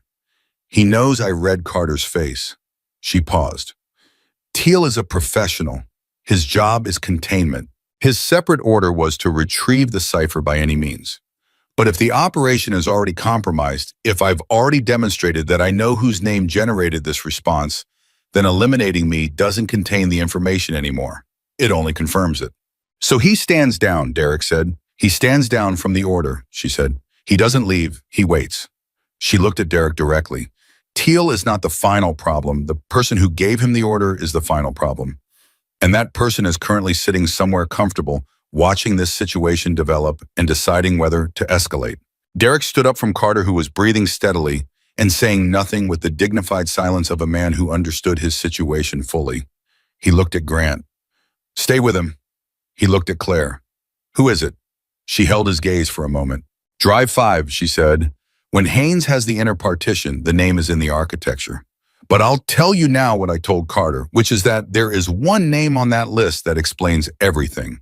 The speed of this response, Teal's personal involvement, the private order, running parallel to Vantage's standard protocol. She paused. His name is Warren Kessler, Deputy Director, Defense Intelligence Agency. He's been on the inner partition for 3 years. He's also the man who signed my resignation acceptance when I left the DIA. The room was absolutely quiet. Your former supervisor, Derek said. My former supervisor approved my resignation because I told him I was burning out, she said. What he didn't know was that I was leaving to go to work for Vantage, and what I didn't know at the time was that Vantage's primary institutional client was his office. Her voice was level, but beneath it was something that had been compressed for a long time. I spent 4 years documenting operations that he authorized. Building a case against a network that I didn't know at the beginning included the man who signed my exit paperwork. She paused. When I finally identified him, 14 months in, I understood why the network had survived for as long as it had. He wasn't a client. He was the architecture. Derek was still. He's the reason the case needs Drive 5, she said. Drives 1 through 4 documented the operations. Drive 5 documents the authorization chain. And the authorization chain leads to Warren Kessler's signature on 17 operations over 3 years, including... She stopped. Something moved across her face, quick and controlled. Including the order that put me in the water 6 days ago. The room processed this. Carter on the floor made a small sound. He knows you know, Derek said. He's known for 6 days, she said. Which is why the boat went down fast. Which is why Teal is here. Which is why the order wasn't standard containment. Standard containment is about the evidence. The separate order was about me specifically. She met Derek's eyes. Kessler doesn't care about the network at this point. The network is already burned. He cares about one thing, whether I can identify him by name from memory under oath before the inner partition transmits. Can you? I just did, she said. 19 hours. Dennis came through the door at a controlled run, which for Dennis meant he entered at a pace 2 degrees faster than his usual measured walk, and his face had the contained urgency of a man carrying news that needed to be delivered precisely. Confirmation from Haynes, he said. He looked at Claire. He received the transmission. All 4 drives authenticated. He used the phrase. What phrase? Derek asked. Dennis looked at Claire. Tell him, she said. He said 3 days north. She kept her word. Dennis paused. He knows you're alive. Something happened in Claire Mercer's face at that moment that Derek would remember for a long time afterward. It wasn't relief in the simple sense. It wasn't joy. It was the specific expression of a person who has been running a very long race in the dark and has just heard for the first time another voice in the darkness that knows the road. The expression of someone who is no longer alone in the carrying. She pressed her lips together once. Then she said, good. Just that, good. But the word carried 4 years inside it. Haynes wants the cipher, Dennis said. He wants Drive 5. He said, Dennis glanced at his notes because Dennis occasionally wrote things down when they needed to be exact. He said, tell her the case is ready. Tell her I've been ready for 18 months. Tell her to finish it. Claire looked at Drive 5 on the table. The matte black unmarked drive that had been in the water and in the rifle and in a titanium housing rated to 4,000 meters and in her hands through every hour of the calculation. She picked it up. She held it. Derek watched her hold it the way he had watched her rest her hand on the rifle housing in the helicopter, with the careful, practiced attention of someone who has been responsible for something for so long that the moment of releasing it requires its own form of ceremony. "We need a secure transmission point," she said. "Not the base uplink, something clean." "There's a NATO diplomatic comms relay on the north end of the base," Dennis said. "Completely separate infrastructure from anything I use for drives 1 through 4, installed in 2017. Predates Vantage's architecture involvement entirely." "How do you know the installation date?" she asked. "Because I looked it up while you were sleeping," he said simply. She looked at him with an expression that was adjacent to warmth. "How far? 4 minutes on foot. 2 if we move." Derek looked at Grant, who was standing over Carter with the patience of a large, calm person doing an undemanding job. "Can you hold this room?" "I can hold this room all day," Grant said. "Teal is in the corridor." "Teal isn't going to do anything," Grant said. "You said it yourself. The operation is compromised. He's running out the clock." He paused. "Besides," he heard Claire call his methodology, "nobody likes getting their playbook read out loud in front of witnesses." Claire almost smiled. It was the first time Derek had seen anything close to it, and it lasted about half a second, and it changed her face entirely. "Let's move," Derek said. They moved. Derek, Dennis, Claire. 4 stand rolling in Claire's left hand, Drive 5 in her right, thermal blanket around her shoulders, hospital socks on the cold floor. The corridor junction, Teal at the far end watching. His face gave nothing but his stillness, gave something, the stillness of a man who has concluded rationally that the next move is not his. He watched them pass without speaking. Claire didn't look at him. She kept her eyes forward, and she walked with the IV stand and the drive and the particular deliberate forward motion of a woman who had been moving toward this moment for 4 years and was not going to look sideways in the last minutes of it.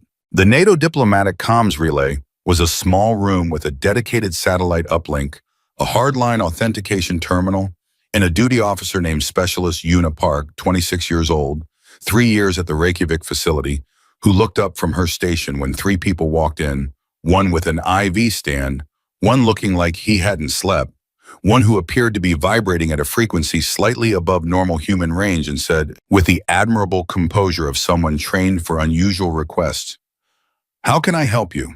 "We need to use the uplink," Derek said. "Priority transmission. NATO Joint Command Authorization, Lieutenant Commander Derek Callahan, Echo 7904. Specialist Park verified the code, pulled up the terminal. "It's yours," she said, and then because she was perceptive, she moved to the far corner of the room and found something to look at that wasn't them. Claire sat at the terminal, Denis beside her pulling up the contact protocol on his mental index, the cipher already assembled in the front of his mind. Drive 5 went into the reader. The terminal's authentication screen came up. "Frequency 473.8, Claire said, and Dennis entered it. "Call sign Anchor Blue." Dennis entered it. She looked at the cipher field. 47 characters alphanumeric held in her head since the day she built the protocol, carried through 4 years and 3 days in freezing water, and 6 hours in a NATO medical facility, and 4 minutes of corridor with Marcus Teal watching from 40 feet. She typed it herself. Each character deliberate. Not fast, not slow, right. The system accepted the cipher. The authentication phrase field came up. She typed 3 days north, send. The terminal processed for 6 seconds. 6 seconds in which nobody in the room breathed at a normal rate. Then the confirmation came back, and it came back in text on the screen, and it was 4 words from Douglas Haynes, federal prosecutor. 8 years waiting, and the 4 words were received. Case is active. Claire's hand was still on the keyboard. She looked at the screen. Derek was beside her, and he saw her shoulders move, once a single breath that was deeper than the others, a single involuntary acknowledgement from a body that had been holding itself together at tremendous cost, and had just been given permission finally to release the smallest fraction of that tension. She didn't cry. He didn't expect her to. That wasn't where she kept things. But her hand on the keyboard stopped being steady for exactly 2 seconds. The first 2 unsteady seconds Derek had witnessed from her since she came through the helicopter door, and then steady again. "It's done," she said. Her voice was quiet and final and certain. 0831 hours. Dennis was already on his satellite phone to Patricia Hess, delivering the confirmation in the terse, precise language of a man reporting a completed mission. Derek was standing by the door.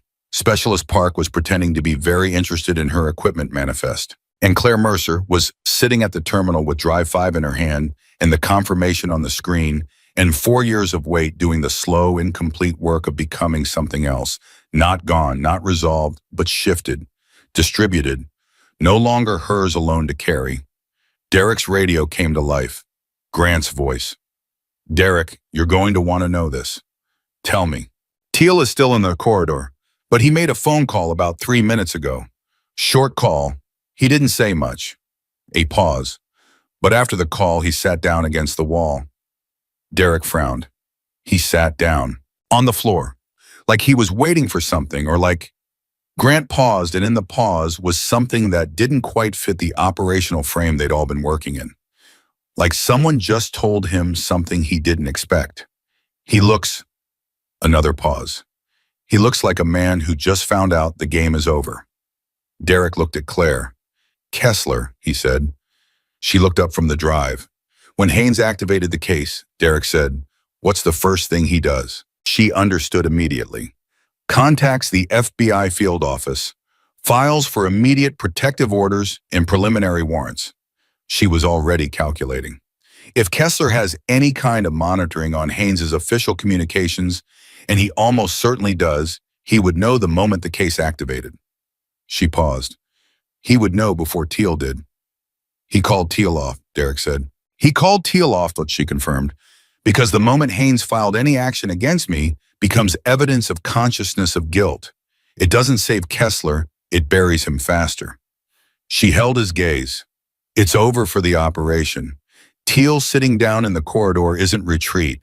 It's a man who just got told to stand down and is waiting to be told what to do next. Derek absorbed this, turned it over, accepted it. And Kessler, he said, running, she said simply, or trying to, but Haynes has the architecture now. Drive 5 has every account, every communication, every contract signature. There is nowhere to run to that isn't already documented on that drive. She set Drive 5 down on the terminal surface gently. The inner partition shows where everything connects, including every exit he built for himself. She paused. I documented those too. Dennis came off the phone. Patricia Hess confirms. FBI Field Office Reykjavik has been contacted by Haynes's office. They're sending agents to the base. He looked at Derek. She says to stand down from active containment. The legal process is running. Derek looked at Grant through the radio. Grant, how's Carter? Cooperative, Grant said. Very cooperative, actually. He asked me about 15 minutes ago whether cooperation at this stage would be considered. What did you tell him?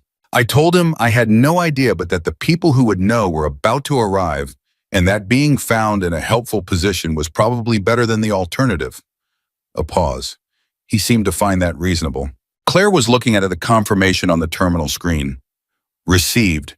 Case is active. 4 words that had cost 4 years to generate. She was looking at them the way people look at things they have not yet fully integrated that still exist slightly outside the ordinary texture of experience. Derek crossed the room and stood beside her, not saying anything because there was nothing to say that the moment wasn't already saying for itself. He was a man who knew the value of silence in certain moments, the value of simply being present while someone else arrived at something they had been traveling toward for a very long time. After a moment, she said, "What happens now for your team?" Report, debrief. Patricia Hess writes a very careful after-action document. He paused. And then we go back to what we were doing before 0347 this morning, which was waiting for the next call. She thought about this. Does it bother you, the waiting, less than the alternative? She nodded slowly. I haven't waited for anything in 4 years, she said. I've been moving continuously, planning, documenting, executing, adjusting. She was quiet for a moment. I'm not sure I know how to wait anymore. You'll learn, he said. She looked at him sideways. Is that an operational assessment? It's a human one, he said. The radio crackled one more time. The duty officer at the front gate with the careful, slightly stunned voice of someone reporting an arrival they hadn't been briefed to expect. Lieutenant Commander Callahan, we have 2 FBI vehicles at the front gate requesting access. They're asking for a Claire Mercer. Derek looked at Claire. She straightened, adjusted the thermal blanket, picked up drive 5 one more time, held it for a second, then set it back down. It wasn't hers to carry anymore. It belonged to the case now, to Haynes, to the legal architecture that would do what 4 years of covert documentation had been building toward. She had built the case. She had carried it. She had put it in the right hands. "Tell them she's ready," she said. Derek keyed the radio. "Tell them she's ready." The confirmation came back immediately. The FBI team was on their way in, and Marcus Teal, somewhere in the corridor, was sitting on the floor against the wall, and Warren Kessler was somewhere far from here trying to understand why every exit he'd built for himself was already in a document, and Douglas Haynes was in a federal office looking at 5 drives worth of 4 years worth of proof, and the Arctic morning outside was cold and pale and completely indifferent to all of it, the way the North Atlantic had been indifferent, the way the cold had been indifferent, the way every force Claire Mercer had survived had been indifferent. She had not survived them by being indifferent to different back. She had survived them by being more prepared than they were. 0849 hours.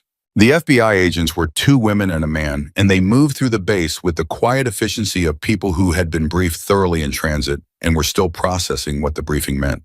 The lead agent was Special Agent Dana Reyes, 41, with the kind of measured authority that came not from rank, but from having been right in difficult situations enough times that it had become her default operating mode. She walked into the diplomatic comms relay room, looked at Claire Mercer sitting at the terminal in a thermal blanket with an IV stand at her shoulder and hospital socks on her feet, and her face did something brief and involuntary that she controlled almost immediately, but not quite fast enough for Derek to miss. It was the expression of a person who had read a file and formed a picture and arrived to find the picture was both accurate and completely inadequate. "Ms. Mercer," Reyes said. "Agent Reyes," Claire said. "Aunt." She said it the way she said everything, with the flat, direct certainty of a person who had done their homework before the meeting. "You were assigned to Haynes's Contractor Oversight Task Force 14 months ago. I know your name from his communications."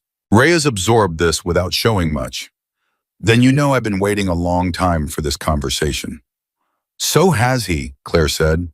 "So have I." Reyes looked at Derek.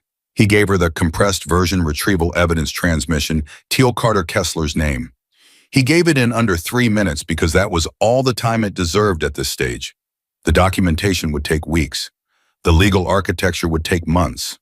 But the operational facts fit in 3 minutes, and Reyes listened with the focused attention of someone building a mental framework in real time.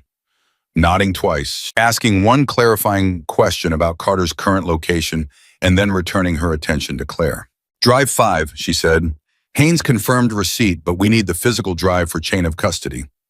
Claire picked it up from the terminal surface, held it one more time in her palm. Derek watched her hand, steady, completely steady, and then she placed it in the evidence bag that Reyes' partner had opened, and she watched it sealed, and she watched the seal initialed, and she said nothing. But Derek was close enough to hear the single quiet breath she took after the seal clicked shut. Not a sigh, not relief exactly. Something more structural than that. The sound of a load-bearing wall being transferred from one foundation to another. "We'll need your formal statement," Reyes said. "I know," Claire said. "I've been preparing it for 4 years. It won't take long." Reyes looked at her for a moment. "Ms. Mercer," she said, and her voice shifted slightly, still professional, but with something underneath it that was personal in the way that one human being acknowledging another human being is always personal, regardless of professional context. "The volume of what you transmitted this morning, drives 1 through 4 alone, I was briefed on the surface content en route." She paused. "What you did, the way you built this case while inside the network, the documentation methodology, the way you structured the evidence to stand independent of your testimony, I want you to know that in 14 months of working this task force, I have never seen anything like it." Claire held her gaze. She said, "I hope you never have to again." Reyes nodded once, then she stepped back into agent mode, and the personal moment closed behind her like a door, and she was coordinating with her team and speaking into her radio. And the room had shifted from crisis to process, and process, Derek knew from experience, was both less dramatic and more permanent than crisis. He stepped back, gave the room to the FBI. Grant was in the doorway still with his coffee, which was now cold but which he was still holding, because at this point it had become a kind of talisman. He looked at Derek. Derek looked at him. A conversation passed between them that required no words and very little time and covered everything from the water at 0502 to this moment, and at the end of it, Grant said quietly, "So that's what 48 hours looks like." "Less than 48, Derek said. 4 hours and change, Grant said. From the water to the transmission. He looked at Claire through the doorway. She knew it would move fast. She planned for fast. She planned for everything. Not Kessler calling Teal off, Grant said. No, Derek said. That surprised her. But she'd accounted for it anyway, Grant said. She'd built the case so that Kessler's response to the transmission would be evidence itself. His move or his non-move, both were already in the architecture. He shook his head slowly. I don't have the right word for that. Thorough, Dennis said from behind them both. They turned. Dennis was in the corridor, his tablet under his arm, his expression the one that appeared when he had finished analyzing something and arrived at a conclusion that satisfied him. For Dennis, this was approximately the equivalent of another person doing a small victory dance. 4 years of documentation, Dennis said, and she built it so that the network's response to exposure was itself part of the exposure. Kessler ordering Teal here this morning, that's in the record now. Carter's presence in this building, that's in the record. Every move they made to contain the case becomes additional content for the case. He paused. She didn't just document the past. She designed the present to document itself. The three of them stood in the corridor with this for a moment. Is she going to be all right? Grant asked. He was looking through the doorway, still at Claire sitting at the terminal with the FBI agents working around her. Medically, actually. Adeyemi says her core temperature is 96 and climbing, Derek said. The hypothermia damage is less severe than it should be given the duration. He used the word remarkable 3 times in one sentence, which I think is the medical equivalent of what Dennis just said. She's going to need weeks, Grant said. Physically. Probably, and everything else. Derek looked at Claire. She was speaking to Reyes now, slowly and methodically. Her hands still in her lap, her posture straight, her voice too quiet to hear from the doorway, but carrying the same quality it had carried since she cleared the helicopter door. The quality of someone who had decided a long time ago what they were going to do and was now simply doing it all the way to the end. I don't know, Derek said honestly. That's not my area. Mine either, Grant said, but I hope someone's in hers. 0922 hours. Patricia Hess arrived at the base by vehicle, not helicopter, which meant she had been on the road when the situation was still developing and had continued driving through every update rather than waiting for a full picture before moving. This was consistent with everything Derek knew about her. She was a woman who moved toward incomplete information rather than waiting for certainty, because certainty in her experience arrived too late to be useful. She came through the door of the diplomatic comms relay room, and she looked at Claire, and Claire looked at her, and something passed between them that Derek could see but couldn't read, a recognition that carried history. He wasn't privy to a layered thing that existed in the space where their professional paths had intersected without either of them knowing the full shape of the intersection. You're alive, Patricia said. She said it simply without performance. More or less, Claire said, in the direction of more. Patricia's jaw moved once, then she said, I knew your file before this morning. You were flagged in a contractor oversight review 18 months ago. Your name came up as a high-probability source for a network penetration assessment. She paused. I recommended we wait, that if you were building something, we should let it complete. Claire absorbed this. You knew I was inside Vantage. I knew someone was. I suspected it was you. Patricia looked at her steadily. I'm sorry I couldn't tell you that someone was watching the door. A silence that lasted exactly as long as it needed to. You watched the door, Claire said. That was enough. Patricia nodded once. She looked at Derek. Kessler, she said. She named him, Derek said, 40 minutes before the transmission. FBI has a warrant. He attempted to board a flight from Dulles at 0810 Eastern. They had the gate covered. Patricia's voice was precise and flat. He's in custody. Claire closed her eyes. Just for a second that Derek caught and that Grant still in the doorway caught, and that none of them remarked upon because it wasn't theirs to remark upon. It was hers. A single second of something she was entitled to without anyone else's commentary on it. Then her eyes opened. His staff, she said, The people in his office who process the operations without knowing the full picture. They're in Drive 4 flagged separately from the knowing participants. I want that distinction preserved. It will be, Reyes said from across the room. Kessler had people around him who were doing their jobs, Claire said, and her voice had an edge to it that was not anger, but it's more structured, sibling. People who processed paperwork and followed protocols and never had enough of the picture to understand what they were part of. I want the record to be clear about who knew and who didn't. Drive 4 has the distinction, Dennis confirmed. I read the file structure.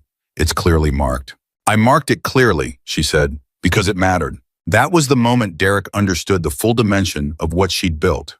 Not just the evidence, the ethics of the evidence. The 4 years of not only collecting information, but thinking about what the information meant for every person it touched, distinguishing between the architect and the instruments, between the people who chose and the people who were used. She had built a case that was not a weapon, but a record, a true record. The difference between those two things was the difference between justice and vengeance. And she had been clear about which one she was building in the dark, in the water in the years before either. 0947 hours. The base had been aware for approximately 30 minutes that something significant had happened within its walls. Not the details were contained, but the texture of the morning, the presence of FBI vehicles, the unusual configuration of personnel in certain corridors, the duty officer at the front gate who had processed both a Vantage operative and a federal arrest warrant in the same hour. These things created an awareness that something large had moved through. Dr. Adeyemi appeared at 0950 and informed Claire that she was returning to the medical facility regardless of what else was happening, and he said it with the absolute authority of a physician who had been patient about this for 2 hours longer than was medically advisable. And Claire looked at him, and then at the FBI team, and then at Derek. And Derek said, the FBI knows where to find you. And she accepted this with the grace of a person who understood that she had now run entirely to the end of what her body was willing to negotiate. She stood. The IV stand came with her. Adeyemi took her other side. She stopped at the doorway where Derek was standing. She looked at him for a moment, the gray eyes clear and exhausted and present. The face of someone who had been alone in something for a very long time and was now for the first time at the boundary between that solitude and whatever came after it. The watch, she said, Patricia Hess's watch, the analog one with the dark leather strap. She paused. Was it real or did you say it to authenticate? He looked at her. I've been in her office a dozen times, he said. She wears the same watch every time. I don't know if it means something to her. But it's real. Claire nodded. Something about this appeared to matter to her in a way that was private and complete. Good, she said. I needed it to be real. She walked out with Adeyemi, the fourth stand rolling beside her, the thermal blanket still around her shoulders. She didn't look back. That was consistent. Grant watched her go. Then he looked at Derek. The watch thing, Grant said, in the water. When you authenticated. Yeah. She needed one true thing, Grant said. One thing she could verify that told her the rest was also true. He paused. A real watch meant a real contact. A real contact meant a real retrieval. A real retrieval meant she'd calculated right. Yes, Derek said. 4 years of math, Grant said quietly, and a leather watch strap. It's not the size of the thing, Derek said. It's whether it's true. 1,043 hours. Dennis completed his formal handover of the drive analysis documentation to Agent Reyes at 10:43. He had in the 5 hours since they had arrived at the base produced a technical assessment of drives 1 through 4 that Reyes told him with the specific respect of one professional for another would be valuable for trial preparation. Dennis received this information with a nod, filed it in whatever internal system he used for professional satisfaction, and then immediately asked whether there was fresh coffee anywhere on the base. There was not. At 11:01 hours, Patricia Hess called Derek to a small conference room off the main corridor and closed the door and looked at him with the expression of a superior officer doing something that sat at the edge of official and personal. The after-action report, she said, your team's involvement begins at 0347 and ends at approximately 0900. Clean perimeter. No unauthorized force. Carter is in FBI custody cooperative. Teal walked out of the building at 0902 voluntarily and is being processed. She paused. From a documentation standpoint, your team performed a maritime rescue and provided base security support during an FBI operation. That's all. Derek looked at her. That's all, she said again. And this time it wasn't a summary. It was a direction. What Claire Mercer built over 4 years and what she did to get it here, that story belongs to the legal record, to the case, to the people who will have to understand it for trial. Your team's role is clean and correct and appropriately limited. She paused. What happened in that water? Between your swimmer going in and her coming through the helicopter door with a rifle in her hand, that doesn't need to be complicated. It was a rescue. It was more than a rescue, Derek said. Of course it was, Patricia said. But some things are more useful when they're simple. The case is complicated enough. The rescue should be what it was. She met his eyes. A woman was in the water. Your team went in after her. She was alive. Derek sat with this for a moment. The reduction of 4 hours and 48 compressed almost hours into a sentence. The weight of what the sentence didn't carry and the reason it didn't need to. She said something to me, he said, in the relay room before Reyes arrived. She said she'd spent 4 years moving continuously, planning, documenting, executing. She said she didn't know how to wait anymore. Patricia looked at him. I told her she'd learn, he said. Patricia was quiet for a moment. She's going to spend months in legal proceedings, she said. Depositions, testimony, grand jury appearances, trial preparation. The case is complex and Kessler has resources even in custody. It will be a long process. She paused. She'll have protection, federal protection. She won't be alone in it. She's been alone in everything else. Yes, Patricia said, which is the reason she's still alive, and also ultimately the part that can't continue. She said it with a specificity that told Derek she had thought about Claire Mercer as a person, not just an asset or a case source, and that the thinking had produced something that resembled concern. Solitude kept her alive. It also nearly killed her. At some point, those two facts have to be reconciled. Derek thought about this, about the serial subtraction from 1,000 by 7s, about the 2 seconds of unsteadiness in Claire's hand on the keyboard after the confirmation came through, about the single second with closed eyes when she heard Kessler was in custody, about the way she had asked at the doorway whether the watch was real. She'll figure it out, he said. How do you know? Because she figures things out, he said. That's what she does. She runs the calculations, she accounts for the variables, and she arrives at the answer. He paused. She'll run it on this too. Patricia looked at him for a moment. Then she nodded and stood and opened the door, and the bass came back in around them, its sounds and its activity, and its ordinary morning business proceeding in the absence of any knowledge of what had passed through it. 12:18 hours. Derek went to the medical facility at 12:18 after the FBI team had completed their preliminary session with Claire, and Auntie Emmy had enforced a 2-hour rest with the implacable authority of a man who had the medical credentials to back it up. She was awake when Derek came in. She was always awake, or so it seemed to him. He was beginning to think that sleep for Claire Mercer was something she accessed when she decided to, rather than when it overtook her. Her core temperature was 97.2. The IV was still in. She looked for the first time since the helicopter, like a person who had been through something, rather than a person who was still in the middle of it. Kessler's in custody, he said. He sat in the chair beside the bed. Patricia told me. Dulles, 0810 Eastern. She nodded. She'd already known this, he could tell. She'd been processing it during the 2-hour rest, probably running the implications forward the way she run everything forward.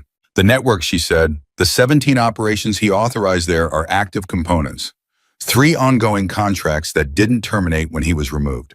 Haynes's team will find them and drive 4, but they need to move quickly because the contract managers will receive a dead man switch notification if Kessler's authorization credentials go inactive for more than 72 hours. Derek stared at her. You built a dead man switch into the network. I suggested the architecture to Kessler 2 years ago, she said. He thought it was a security feature, an automatic alert to contract managers if the primary authorization credential went offline. She paused. It is a security feature. It's just securing the evidence rather than the network. So in 72 hours, in approximately 64 hours now, every active contract manager in the network will receive an encrypted notification that Kessler's credentials are offline. That notification contains a summary of the case evidence and Haynes's contact information. She said it with complete calm. I designed it so that the network's own security architecture would notify its participants that the legal case had been activated.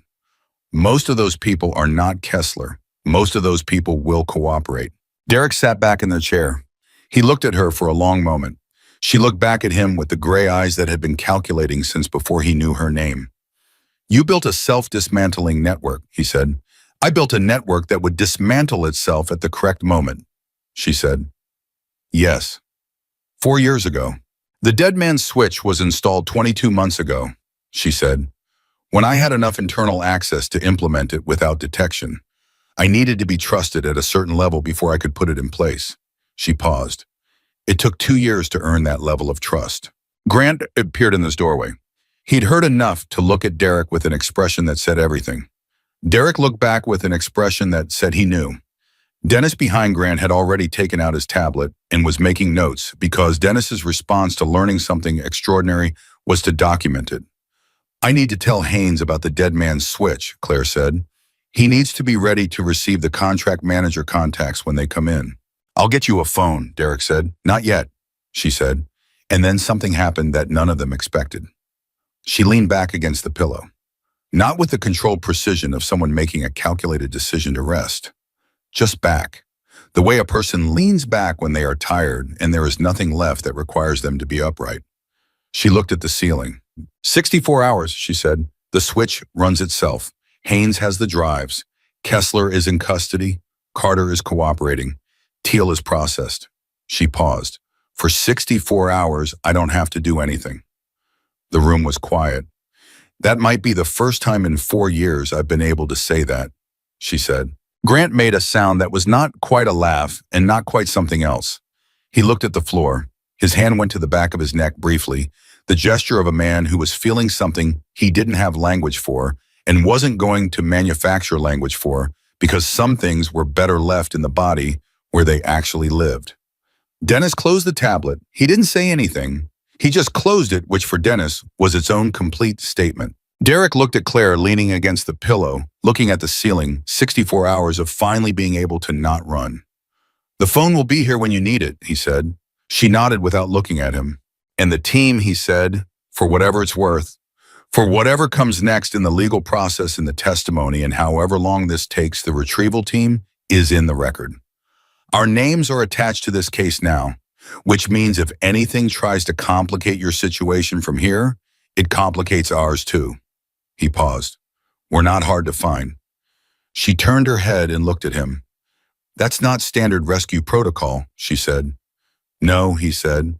It's not. She held his gaze for a moment. Then she said, I authenticated you through a watch strap. Yes. And you're still here.